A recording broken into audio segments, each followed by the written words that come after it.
welcome back to another week of our weekly podcast. We are still in the series Better Together. We've got a couple more weeks left. Paul, do you want to go ahead and give us just another quick overview of where we're at, where we're going with this series? Well, the series was born out of conversations with the staff that we truly believe we're not just working here just to work here. We believe the church makes life better, and we think we're better together.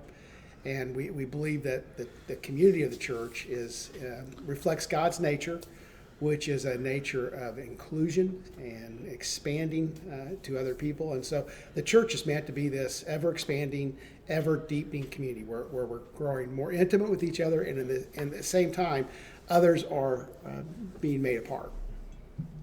All right, and so Sunday, you use this really fun word, koinonia.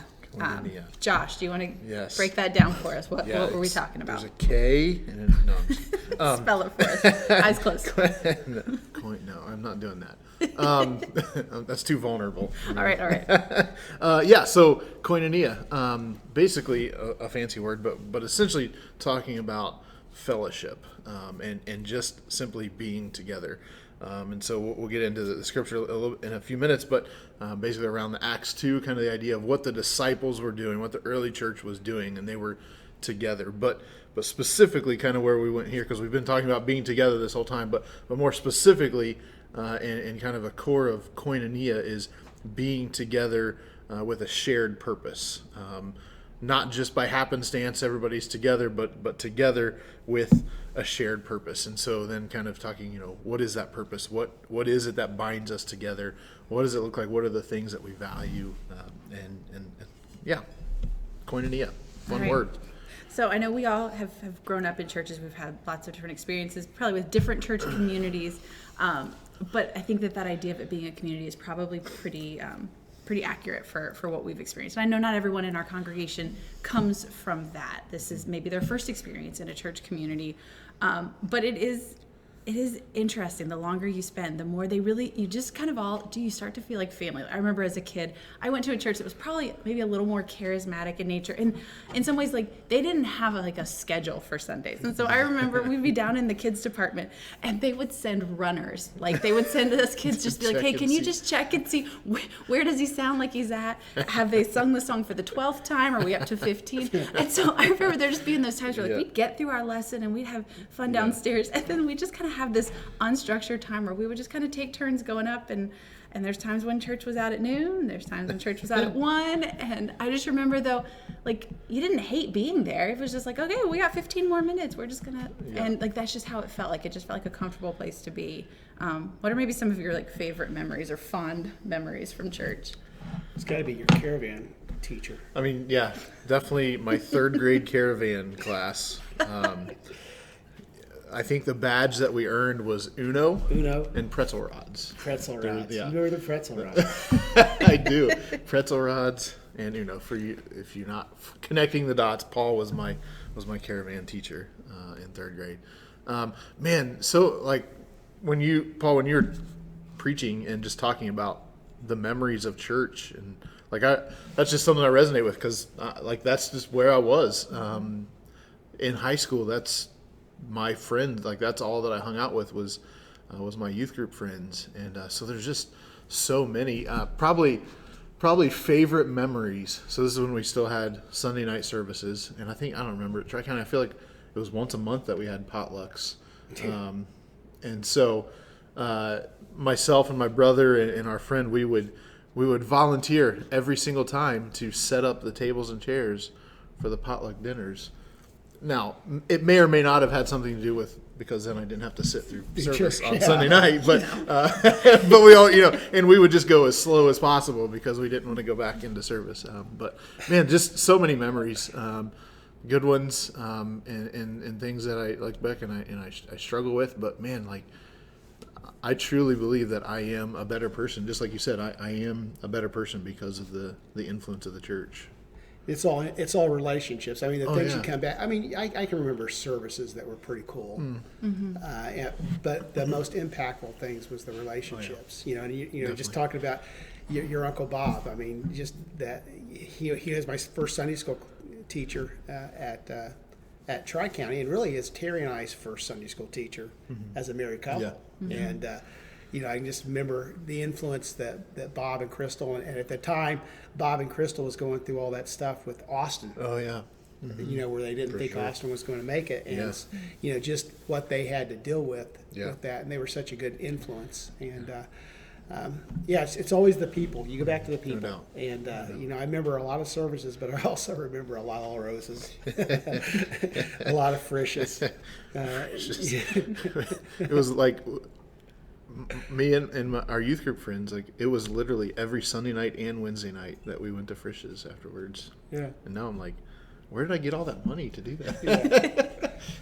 Yeah, no, honestly, I felt like I was kind of a transplant here because I came here right after high school. So I kind of was just out of like the youth group and kind of just in that in between. And I remember that, I don't know that I truly felt like I knew people here. I had community here until some of like the college kids would come home on break, and all of a sudden I'm like, we ended up at Burger King like every other night. Yeah. And just this like, okay, yeah, like this was the church, but it wasn't happening at church. And I think that really started to shape for me this idea of like, it's not the building, it really is the people, and who you spend time with shapes who you become. And so I can very much say like, I'm who I am today because of relationships and community that I found in church. Yeah. And the problem is, this for pastors, the easiest thing, I'm just going to be real open with this, the easiest things for us to coordinate and plan is services. Yeah. Not that. Yeah. Not For sure. the connections. But I truly believe that the services are important, Yeah. but they're empty without the relationships, or they're not as full as they need to be. And we can't always plan that. We try, the collectives are an attempt just to connect people so that some of these just natural, maybe supernatural connections will occur, and God will move in the midst of those relationships. Yeah, it's almost like these are just kind of those gateway, those connection points, but the relationship is going to come maybe outside of that. Josh, do you want to go ahead and read from Acts, the passage from Sunday? Yep. So this is Acts 2:42 through 47. It says, they were continually devoting themselves to the apostles' teaching and to fellowship, to the breaking of bread and to prayer. Everyone kept feeling a sense of awe, and many wonders and signs were taking place through the apostles. And all those who had believed were together and had all things in common. And they began selling their property and possessions and were sharing them with all, as anyone might have need. Day by day, continuing with one mind in the temple and breaking bread from house to house, they were taking their meals together with gladness and sincerity of heart, praising God and having favor with all the people. And the Lord was adding to their number day by day those who were being saved. All right, so this is kind of a blueprint, I guess, of what church looked like here at the beginning, these early gatherings. But as I read through here, I'm sure there's some things that we're like, oh, that sounds really great, and we'd love to kind of recreate that. And there's probably other things that we think, that kind of doesn't fit with my idea of what I want. I kind of feel like that rich young ruler, like, oh, it kind of makes me sad if this is what this is, because I haven't done that. What kind of stands out in this passage to you guys? The lack of program. Yeah. It's very organic, as they would say in the church world.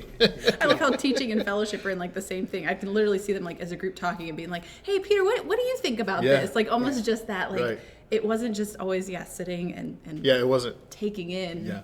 It wasn't like, okay, here's Peter's programmed 25 minutes of sermon time and then fellowship. Yeah. That is, and I never interesting. caught that. So there's the teaching and the fellowship, and also the breaking of bread and the prayer. So that's the worship and prayer.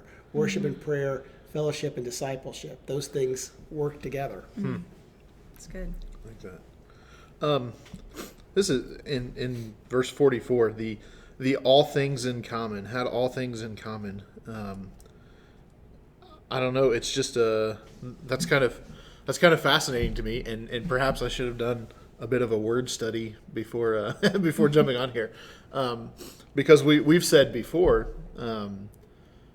that the goal isn't that everyone thinks alike, and so, but then there's this all things in common, and so I'm just thinking through the implications of that, like when they say all things in common, like what what was did they all think alike? Did they all, does that make sense? Well, I'm thinking, I think that's combined. You take the 5 out, the 45 out, and it's a continuing phrase. I think they're talking about property and possessions as opposed to opinions. Common things. Okay. Sure. Yeah, that makes sense. Which was, it's a different society. There's people that want to, this is communism, socialism, whatever. I don't think that's what's going on here. I think it's an attitude that if they saw somebody in need, that they thought that was not just their need, it was our need. So that's how I always have taken that. But it is interesting, how comprehensive is this ideal of holding all things in common. Yeah. Well, because 46 continues, and there's the idea of one mind. And so, I think there is that thing of we don't all have the same personality. We don't all have this, but with the Holy Spirit, we really are pulling towards one mind, one focus, one mission. But with the idea of having their possessions and things in common, I think sometimes we have to keep in mind the way that they lived and the setups of their living areas and spaces were just very different in a lot of ways from us. Think more apartment building type things. So if you've got a bunch of people that are living in apartments next to each other, it's a lot easier to almost have some of those common things and those shared things. And the kids are over here with this person today. And so I think some of this is just that idea of meeting needs as they had it. If it's your need, it's my need, and what can we do? What do I have to offer that will benefit you? And let's do some numbers here. Okay, so 3,000 were added to their number that first day. So you've got a church of about 3,500 people, right? If you take, 120 wasn't all the followers. Right. So that's 3,500, 4,000 believers, and they're having church. There was no buildings that would, so for them to meet, that means that they're meeting in their little homes, as many as could be in those little homes, that perhaps the disciples are circling in these homes and teaching. Perhaps they're writing some things down to share these. To me, the fascinating part is how this is going on, the logistics of this. And maybe that's day by day continuing to take their meals together. It's just ideals that the disciples are, it's just not like Sunday or Saturday or, it's through the week. People are eating and the disciples are making their rounds and beginning to disciple these people, because it's, they're not at a place, at least as I see this logistically, where they could say, okay, you guys are all believers, find 12 people and begin investing in them. There's no Bible. Right. Yeah. There's the Old Testament. Yeah. There's no New Testament. So that means that this apostles teaching, they're having to do this person to person. Yeah. Sure. And they can't come into a room even like our room and do that. There are little houses that may, the upper room, I kind of imagine a space about like this maybe. And this is probably bigger than the upper room. Right. So maybe they can get 15 in a place. Yeah. That is fascinating. Well, and you think that, I'm sure they're almost just operating on those breadcrumbs. It's okay, well, somebody from our little group was able to hear Peter teach at some point this week, and so now they're going to just tell us what they heard, and we're going to discuss it. And then I feel like it's very much word of mouth, spreading it small group by small group, which again I think just takes that community aspect into it. When you talk about a thing growing by 3,000 people, those weren't necessarily 3,000 people spread out equally among the city. I almost feel like this was probably just that big red blob that is just exploding, taking over sections of a city more so than individual spaces. Yeah. Do you think at times we go to so we're okay, we're not going to go to this extreme because cultures and contexts were different. Do you think sometimes we take the opposite approach where we're this is so counter to our American culture that we just completely ignore it all? Do you think that's a temptation for us? Oh, I think we definitely do that, and I think that the model of church now is not this. Yeah. The model of church is the Greek, lecture. Yeah. And people receive a lecture. Now there's some of that. You see Jesus teaching and preaching, and Peter preaches, and you see that. But almost always, even when Paul is spreading to Gentiles, it's not usually Paul preaches a sermon and asks for a response. Paul has a conversation, and the conversation draws the response. Right. And so, I'm not saying throw the baby out with the bathwater, that everything we do is wrong. But what I'm saying is that discipleship occurs best in conversation, and it's less effective in the midst of lecture. And the church relies more on lecture than conversation. Yeah. Which goes back to our whole thing, right? Like if your only context of the church is Sunday morning when you are being lectured to, then man, we're missing out on so much there. Like, Paul, you're good, but it's just not enough, Well, and people have different ideas of that. I can remember I was talking to a lady one time. I said, well, I really don't want to preach at people. And she doesn't know where I was going. Well, I like to get preached at. No, you don't. Nobody wants to get preached at. No. And most people don't. I mean, there's a place for that. Sure. Historically, but let's traditionally, at least for the last 1,700 years, the church model has been the lecture model. Yeah. The beginning, it's not. Yeah. The beginning, you don't see that as much. And with Jesus, it's not. Jesus is more, he's sitting with the disciples having conversations.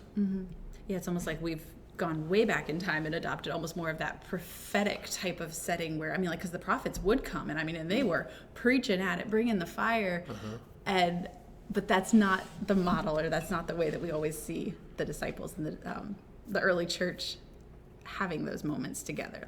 Peter preached that sermon on Pentecost, but that's like one of the only sermons that we really have he was just straight talking. The rest of it is very much that it happens in relationship. These people are coming to faith through conversations that they've had and ways that their eyes have been opened. But I don't know, I think it's really interesting when we look at this too. I think sometimes it's hard to say, oh yeah, I really think this is a good idea, because I think people around you, like you mentioned socialism, I think sometimes these verses have been almost hijacked by some political ideologies. And I think when we looked at some of the big conflicts between political groups, it's everybody agrees that people's needs need to be met and people need to be taken care of, and then they just disagree on who should do that. Is it the government's job? Is it our job? And so I think sometimes it's hard to sit here and try to figure out, okay, well, do I agree with this? Because do my actions match that? Do I need the government to tell me to do this? I think that there's just a lot. I don't know. Do you agree with that? That I feel like some of these are kind of loaded. Yeah, sure. Especially in our culture. For sure. Well, I think I think a lot of it boils down to why this is happening and who's enforcing it to happen, right? Like, this isn't a government who is forcing this way of life, right? It's people doing it out of response to Jesus. That's right. And so that's a huge distinction there. Yeah, this is the call to generosity versus the enforcement of for sure. generosity. Being voluntold. Voluntold. Yeah, exactly. That's the worst, isn't it? Yeah. And I think that what you're getting to is koinonia. Yeah. None of this is programmed. It's this shared purpose that they have, that they understand that there's something deeper going on. And so I think that's what's driving all this. Yeah, for sure. I think back to Jesus' story, and I hope I don't butcher it. When he says, which of you, if you saw your son, needing something, would give him, a snake instead? Is it's something in there, this idea of, if you're really living in community with people and you see a need, how could you not respond to that? How would that not stir up that compassion? That other really fancy word that starts with an S that means your guts are churning. Splagnitsomai. That one. So I think there's a big part of that. If you really are living in this kind of an intense kind of community, day in, day out, you are seeing these people, you know their faces, you know their stories. Yeah. There is this drive to compassion. If you're really working out your salvation, you're really living out your faith, you couldn't ignore that. You couldn't just walk by and pass on the other side of the road and see them suffering. Yeah. No, it's good. So I think that all things in common, that points to that shared purpose, right? So it's not that everybody looked, walked, and talked the same, but it's that shared purpose that they all had in common. And even when they have the unity or continue with one mind, that unity, I think is more on the Koinonia aspect. Not that they all liked fish and not beef or lamb or whatever else they would eat in that day. And, everybody has differences, but there's got to be some sort of shared purpose that keeps us together. All right, so let's unpack that a little bit more. Like, what is the church's shared focus? Potlucks. When you called them pitch-in dinners, it took me for a second that I was like, oh, potlucks. Yeah, okay, got it. Indiana phrase. I had never heard it either, but It sounds like you're like, lob your food at me. Oh no. Some of it needed Not to good be at pitched. catching. especially when you're last in line and all the other Oh. hands. Yeah, if you see a whole thing that nothing's taken from, don't be adventurous. I'll just 100% admit that there was one time where I brought something and something in it was like rancid and it was so bad, and I apologize to anybody who ate it because I tried one bite and I was like, oh, it needed to be pitched. But I've done that. That's Pitched out. Yeah, no pitching in there. That's funny. Sorry. Okay, refocus. Church's shared focus. Well, it's got to be Jesus. Yeah. Yeah. It's got to be mission. I mean, I think those two big words are a lot of the shared focus that, I've heard the phrase, the church is the only entity that exists only for those outside it. And I'm kind of butchering that. Yeah. I don't think that's completely correct because the church also exists to disciple the people that are part of it. Yeah. So I think if you say, oh, we just exist for others, then you're missing part of the purpose of the church. But I think those two things are important. Yeah. Man, I think it's as simple as the way that Jesus boils down all of the law when he says, love God, love others. Right? Like, I don't know. I'm thinking like, okay, how do we boil down shared purpose to its bare, like this and just this idea of love God, love others, seems to wrap all of it up together. I was thinking this morning as I was thinking through this, I was like, well, I was thinking of Micah. Is it Micah? The love mercy, act justly. Micah 6:8. Micah 6:8. Yeah. And I'm like, that's got to be a significant, because I mean that's like that was in the context of like saying your church services are like vomit to me. Like I want justice, that kind of thing. I want mercy. And so I was like, okay, well, so is that it? But then I'm like, man, love God, love others.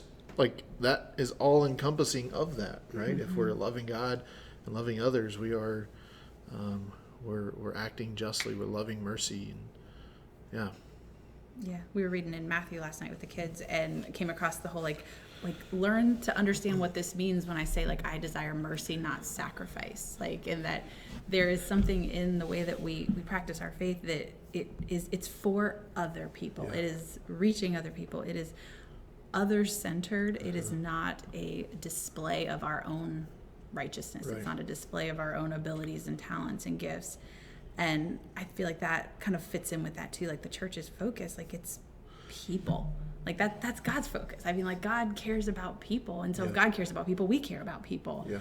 And in every aspect, there are not some people that are worthy of our care and some people that are not, and some people that have earned our attention and that haven't. So I think there's a way there is this idea that our church and our community is for our community. That's good. Yeah, and I mean, then you have to form questions, I think, from that. Okay, these are our shared purposes. This is our shared focus. Yeah. Does this activity further relationship with others, further relationship with God? Why are we doing that? I mean, I think then you ask questions about the things you're doing. Yeah. Because you can continue just doing the same things because you've always just done the same things. Yeah. Right. Yeah. One of the worst things churches do is they start ministries without any end date in mind. Without the ideal that they'll end, and so 10 years down the road, you're still pulling that ministry down or that program down the road, and it's no longer serving its purpose. And and it's hard to be intentional and say, okay, well, this no longer helps us love God. Yeah. Yeah. This no longer helps us love people. This is just something we're just doing to be busy. Yeah. Right. Well, and sometimes getting rid of this is so hard. I mean, it's literally the whole like killing your darlings type of a scenario where these ministries or these things become so precious to us and we are so invested in them. But yeah, when we realize that it's no longer really aligning, it's not furthering our mission, sometimes there are those hard conversations to say, well, how could we be using maybe these volunteers better? How could we be using this time or this location better? Yeah. And I think that's hard. I think sometimes we've maybe swung the other way of the pendulum, that we are so excited to just keep trying new things. Yeah. Maybe we don't stick with them long enough to really see Right. See the fruit from those. And sometimes, I mean, honestly, this last year, I feel like all the things we started, they just came to an abrupt halt, and we just had no control over that. Right. But like when I think back of our collectives, like I don't feel like we've started those with no end date in mind, but we want to try to get at least a few seasons of these under our belts to see if this is something that we really feel like is helping us to build this community. Yeah. Right. And if it's not, I don't think any of us are so married to this idea that we wouldn't be happy to try something else. Well, and with the collectives, there's enough of a shift in them. I mean, we're not asking anybody to say, hey, I want you to be part of this group for the next 3 years. Right. Yeah. We're saying 6 weeks. Yeah. 6 weeks. And so there's a to me, there's a marriage in the ideal of the collectives between commitment, yet with an understanding that it's not forever. Right. For sure. I like We want that. to give people a taste of what it's like to be together outside of the sanctuary. Yeah. Right. For sure. Sorry. Well, no, that's okay. I was just kind of thinking through the next part of that. What gets in the way of the shared focus? And so I'm thinking back through this. Like we, at times, churches have maybe tried to look at Acts 2:42 through 47 and implement program. Well, probably wouldn't call it program, but that's what it is. To mimic exactly what this looks like. Yeah. And I think so. I guess maybe what I'm getting at is maybe one of the things that gets in the way of our shared focus can be the programs that we try to accomplish the shared purpose with. Does that make sense? Saying we get in our own way. Yeah. So like it's like, man, like so I want to do this, so I'm going to do exactly this. Well, their shared purpose wasn't this program. Right. Like this was their means that they accomplished their shared purpose. And so when we get so, and I think this is danger in just continuing traditions just for the sake of continuing them, where it's the shared purpose isn't the program. The shared purpose isn't the logistics or the blueprint for how we do things. Those things are a means by which we accomplish our shared purpose. And so if we're only going back to kind of duplicate that ministry or that program, whatever it is, we're not going far enough. Does that make sense? Yeah, no, I mean, I even think back in terms of as we've reopened and we're trying to figure out when it makes sense to re-add certain things. I have had some conversations with people that, I mean, it's boiled down to when will we just go back to the way things were before? And I hear that, and like I understand that there were so many special parts of the Sunday mornings, but talking just from me specifically, there were also some exhausting parts of running a Sunday morning the way that we were before this, where I had zero energy reserve to be a part of something like a collective on a Sunday night.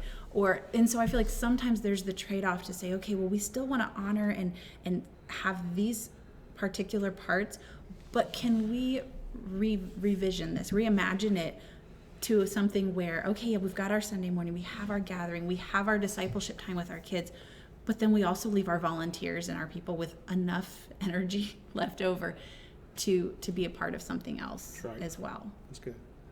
And programs can get in the way of that, and our own perceived notions of. I'll give you an example. Why do you read the Bible? You read the Bible to see, and I believe to be able to show Jesus. I mean, I think that, to me, that's the purpose of the church: seeing and showing Jesus. Yeah. We read the Bible for that purpose. How many times have I been in a Bible reading program where the purpose of reading the Bible program is not seeing and showing Jesus, but getting through the Bible? I mean, how many chapters can I read today? And I don't see anything other than I've read a lot of material. And the church can do that. We can have a lot of activity but never see or show Jesus. And we've got to be careful about that. As a matter of fact, I think almost every church does more. I think the temptation and the risk in almost every church is to do more than they should rather than less. Yeah, I agree. I mean, that's a good book to read is Tom Rainer's Simple Church. Yeah. And, you know, Simple Church goes back to, all these things go back to the same principle, for the good to great principle, that to be great at something, you need to let go of all the things that keep you from achieving all that you want to achieve. And so I think that we oftentimes do far too much rather than too little. Yep. Well, it all looks so good on paper, right? Well, you're doing something. Right. Yeah. So, you know, if I go to a district assembly or talk to a district superintendent, well, I've done this, this, and this, as opposed to, we stopped a bunch of stuff. But then you look at we're getting ready to go into a series on the Lord's Prayer for Lent. And Jesus invites us in the Lord's Prayer not to more, but to less. He invites us to simplicity. And simplicity, well, you know, we've talked about margins. It's in margins that relationships grow. And so if we fill people's time with programs and activities, there's no space for relationship. I had the early on as a dad, I had the kind of the, I don't know, epiphany, whatever you want to say it, just like in a significant amount of churches, like I could be away from my family almost every day of the week doing good church kind of things. And like that's not healthy. And so if we're creating those things with the expectation that you should be here anytime that there's a program going on, then we're missing something. We're putting the program, the blueprint, ahead of the shared purpose. I never watched. What's the King of the Hill? Was that the cartoon? I watched one episode of King of the Hill, and somebody sat in their pew at church, and they got offended, and so they left that church, and so they went searching for churches, and you know they were at the contemporary church and this church and that church, and they ended up at the mega church in town. That they had everything programmed. Every night was something. And his name was Hank, right? Finally, Hank got mad because he couldn't stand on the corner and drink his adult beverages with his buddies because there was always something going on in the church. So they left that church, went back to their other church. But I always think about that you know, the churches kept them so busy. They couldn't hang out with friends. I don't know where we go with that. If we want to take it a step further, I mean, if we're so programmed to only hanging out with our church people in programs, like, when do we have that interaction with our neighbors? Where's the ever expanding? It's true. That's a good point. I mean, and we live in a day, I mean, if people aren't recognized, and I say it all the time, people will not just come to church unless there's relationship. You know, it used to be that people would kind of step out of church in their college years and they get married and then they'd start having kids and they think, we need to get the kids back in church. That is not happening now. And so unless we're in a relationship with people, you know, they're more likely just not going to show up in our sanctuary. No, but they will sit out with you on your back porch. That's they will right. watch your kids play together in the yard. Like, there's so many opportunities that we have to engage and let's be honest, to have church with people who might not even know that that's what they're doing with us. But we are speaking life into them. We are loving them and loving their family. But you're right. We cannot do that if our entire life is programmed and so tied to the things that are happening in this building. And so there's definitely the balance there. And that's a shift. I mean, because when I was a kid, that was church. Church was that. Church, as a kid, I remember church took a lot of time. And even up into the 70s and 80s, it took a lot of time. But people also saw the church as relevant. And so now we live in this age where people that's outside the church, do not believe the church is relevant.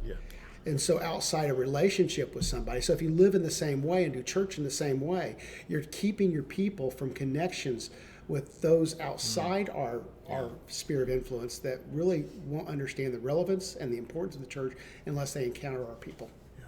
Yeah, no, I've had lots of people that they end up meeting, in effect, all my church friends. And then, like, if they've come here, they go, oh, so this is how you guys all know each other. Like, so it's almost like they put that piece in last just because they kind of join in it, or they're part of our community. And it's made up of people that we go to church with. But it's not that, oh, you don't have to come here to find these people. Like, we're just together. Yeah. Okay, so I feel like we can look at this and we can say, oh, this is so great. This is so beautiful. And then, like, what happened? Because it's not too long after this that we start to see the issues in the church. And again, nothing's new under the sun. There's all sorts of stuff. But, like, specifically, we've heard about Ananias and Sapphira, where they pretend like they're going to give all this money for the land, and then they really keep back some, which, again, like we said, there was no mandate that you had to give your stuff. They were just dishonest about that. They've got the Grecian widows not being taken care of, persecution. So even in the midst of the way that they were doing their fellowship, like, life wasn't easy and pretty. This did not usher in this golden age. So I don't know, do you think it was easier or harder for them to keep this going as maybe the pressures were building up around them?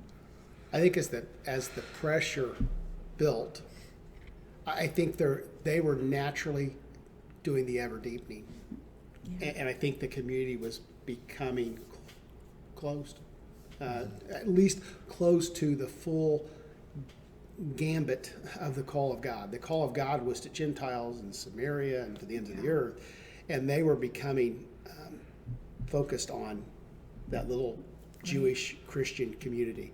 Yeah. And I think from that perspective, the shared focus became themselves until they started having the conflict. So conflict, difficulties can move us outside ourselves if we allow it to. Mm-hmm. Yeah, I agree. I think this season is probably then when we would see a lot more of, like, the Judaism kind of working its way and morphing itself into, like, them trying to do kind of both at the same time and saying that that's really what it looked like. Because, yeah, I agree. As you kind of focus inward, you're going to have less of those interactions with people outside of your group. And every interaction and it is, in effect, a risk. And I know that I'm sure there were plenty of them that were willing to take that risk. They saw somebody that needed the community that they could offer, needed Jesus. And at times, I'm sure that was to their peril. But I feel like there was probably that tension between, okay, we have to maintain this, we have to protect this, but also that there are still people that are lost and in need of this. That's good. I like what you just said there, Paul. I can't remember exactly how you said it, but basically in conflict we can, like, it kind of moves us forward. I'm just thinking, like, in Acts, there was a lot of conflict, and I appreciated that you kind of pointed out some of those in your sermon. That it wasn't all rainbows and butterflies and wrong decisions. For sure. And so, man, one of my favorite stories in all of Scripture is the progression of Peter through his very, the gospel is for this group of people, but then, like, as he grows, like, and there's conflict and, like, significant conflict, but that kind of propels him to this bigger and wider understanding of the gospel. And so, and Peter's so fascinating because he's the one that when Jesus is on the boat, he says, "Get away from me, I'm a sinner." Mm-hmm. In other words, even when he's pre-believer, he has this really restrictive view of who belongs. Yeah, sure. It doesn't include him. Good. And then Jesus includes him, and he hangs on to that restrictive view of who belongs. That's interesting. Until God opens up his mind. Yeah. Oh, it's a fantastic story. There's lots of rabbit holes to go down there. But what I'm thinking, the question here was, is it easier or harder to maintain koinonia during hard times? How do we keep that focus? I'm just thinking of, like, in the midst of the past year, it's been a really difficult time, right? Things have been revealed, different viewpoints have been revealed, different values for different people have been revealed. And I'm wondering, maybe the challenge is, how can we redeem that? And when we are able to, I don't know, get through the differences, the different viewpoints, the different values, can that actually help us to kind of refocus to our actual shared purpose. And even as I say that, like, that sounds really idealistic, and I don't know how to get there, but I can't help but wonder, like, is this difficult times a way where we can kind of refocus on shared purpose?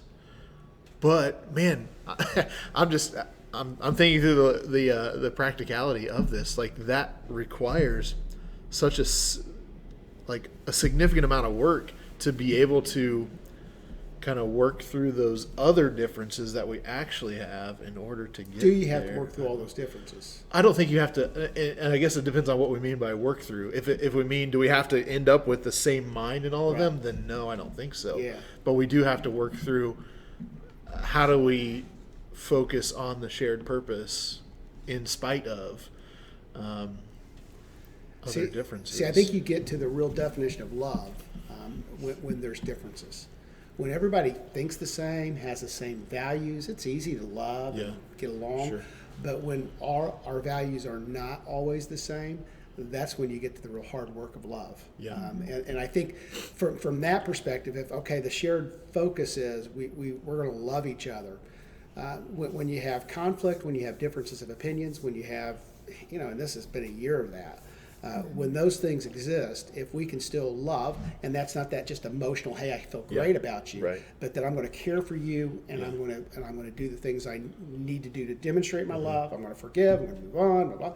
All those things. When you're willing to do those things of self-giving, in the midst of that, I think that defines what true love is. And then I think that's the importance of, when they're in the temple and they're doing whatever they're doing, they're seeing a group of people that live like that with each other. And in their community, they recognize, wait a minute, that guy's a tax collector, and that guy was a fisherman, and that one was a farmer, and that was a zealot, and that person was a Pharisee, and yet, they're loving each other. Yeah. Mm-hmm. And so I think there's some real significant things that can happen in the midst of that if we allow it to. Yeah. Mm-hmm. Yeah. Did that make any sense? Yeah, for sure. And I think that kind of segues into this Sunday's sermon as well, kind of those differences and whatnot. So I think some of that also comes from the humility to recognize that the way that you see something or feel about something might not be the capital R right way. And I don't mean that like political right or left, but like I don't hold the corner on the right perspective, right way to approach this, the right way to see this. And because I think that when you do anything different, feels like an attack on what you hold to be correct. And so I think that there's a way to have one mind, have a shared purpose, but have different perspectives on how to accomplish that. And I think allowing each other to speak freely and to share those ideas without it being, I need to make you agree with me. Yeah. And if you don't, then I don't know what to do with this, and we probably just shouldn't talk to each other anymore because we don't agree on this. I think we need to learn to be more mature in our discussions, which truthfully is not something that I see that is often modeled for us. I mean, I can't think of the last time I saw a really valuable debate or exchange of ideas happening where both parties said this, we really want good for everybody. We just disagree on what that looks like or how to accomplish that. And I think so many of the arguments and things that have happened, especially over the last year, have really boiled down to it at its core. There's just a disagreement in how to bring about good and for who and in what situation. So and a lot of that's been really sad because I think there have been relationships that in some ways almost look like they've been irreparably damaged by things that have happened recently. But I think if we're going to walk as people of God, we have to kind of say there's nothing beyond redemption. Right. There's nothing that is outside of restoration. But that's going to require a lot from us, and that intentional. I'm not going to let you burn this relationship to the ground. If you need space, you can have space. But I love you, and that goes beyond just liking you. Sometimes, I really love you and I value you. Yeah, and we cannot in the church. And see, this is the problem. We live in an angry culture, a divisive culture.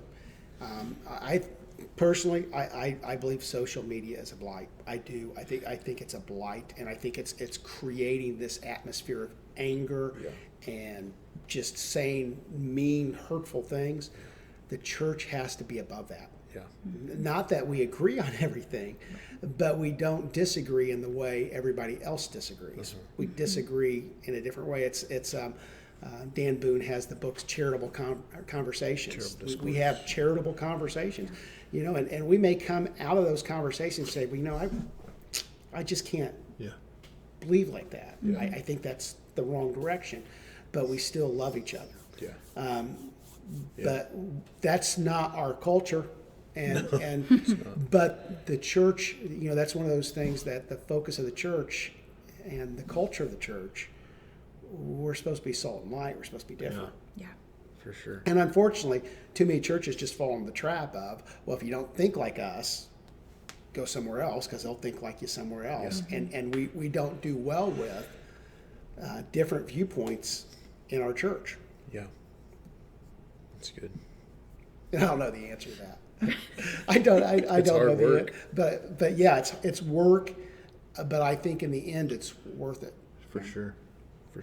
No, and realistically, I'm sure every one of us sitting at this table is working through the relationships and disagreements and things that have crept up. We're very much walking through that too, and working towards health and healing, because that's what we're called to. Yeah, that's good. For sure. So it's kind of, I feel like we're probably getting to the end here, bringing this around to our kids and our teens. What do you think, like as far as in families, kids, is shared purpose easier or harder? You're thinking about your family. Well, that's a good question. Maybe as my kids are still quite young, maybe it's a little bit easier to have shared purpose because, you know, it's kind of we get to set the purpose. Chelsea and I get to set the purpose. There's not a whole lot of that critical independent thinking from my kids that are, you know, trying to figure out what their purpose is. And so, but I would imagine as I progress in this phase, that would be more difficult. But man, I just think of, because of that, like how significant our role is as parents, as a youth pastor, as a church, in just helping our kids and our teens figure out what that shared purpose is. Yeah. How do we model what that shared purpose is?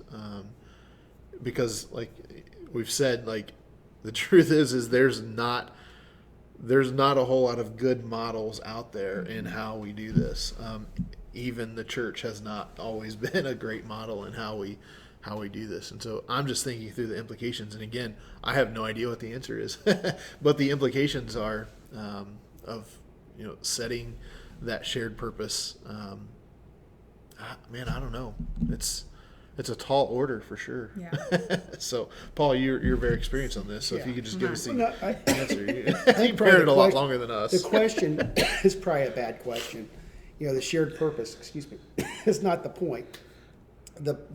I think there's things that you add to your kid's life that allow them to hear other people better.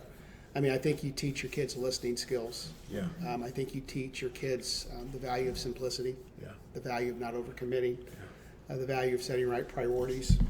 I think those are the things that get in the way of having a shared purpose in the church and having relationships that matter. Mm-hmm. You know, when mom and dad are so busy that they never spend any time together, that becomes the norm. You know, I think probably, just to be real vulnerable, probably we worked more than we should have. Mm-hmm. You know, but that's kind of how Terry and I are built.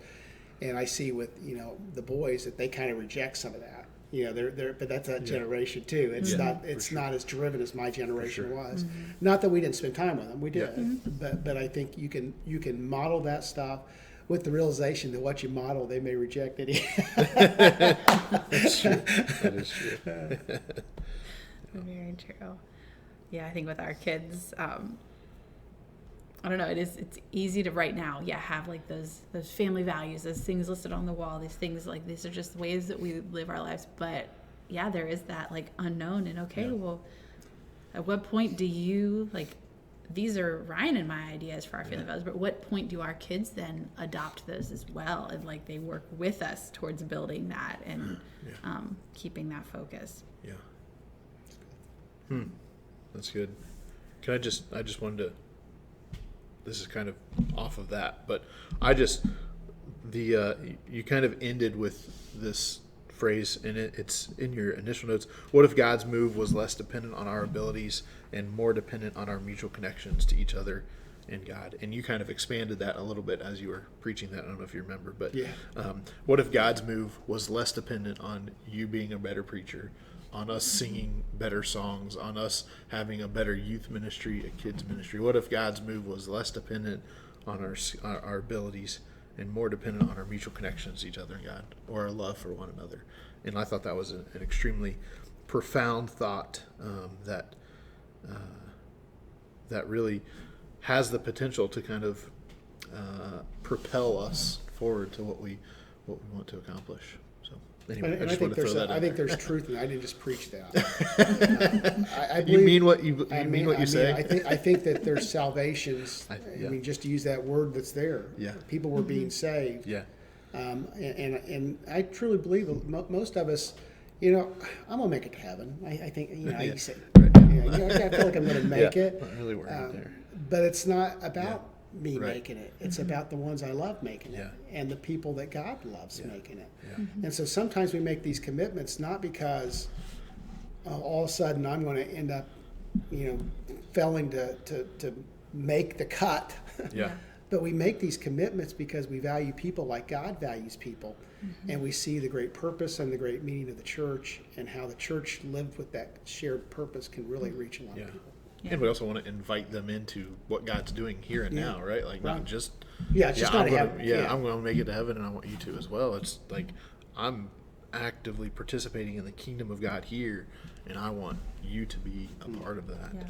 When I feel like when we gather, and oftentimes I feel like we're getting challenged and encouraged to continue to live out our faith, and like the whole idea of like spurring one another on to good deeds. Like sometimes this is just kind of like that refueling station to give you that extra push you need as you go back out into the people and the community that you encounter throughout the week.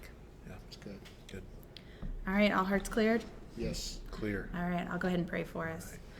Lord, thank you so much for today, for this chance to just look at what the church looked like at the beginning, Lord, and to just discuss what parts of that we can implement, we can be fostering in our current community. Lord, I pray that you would give us eyes to see the needs around us. Lord, spur us on towards meeting those needs as part of this community. Lord, if we are feeling like we are struggling to find our place to connect, Lord, I pray that you would draw us together, make those connections happen, Lord, so that we can all experience the joy that is really part of being in this growing community that is also forming these deep connections. Lord, I pray that our conversations will just be the starting point to other conversations, Lord, that will continue to grow throughout our church as to how do we really meet the needs of our community for these types of relationships. We love you in Jesus' name. Amen. Amen. God bless. See you.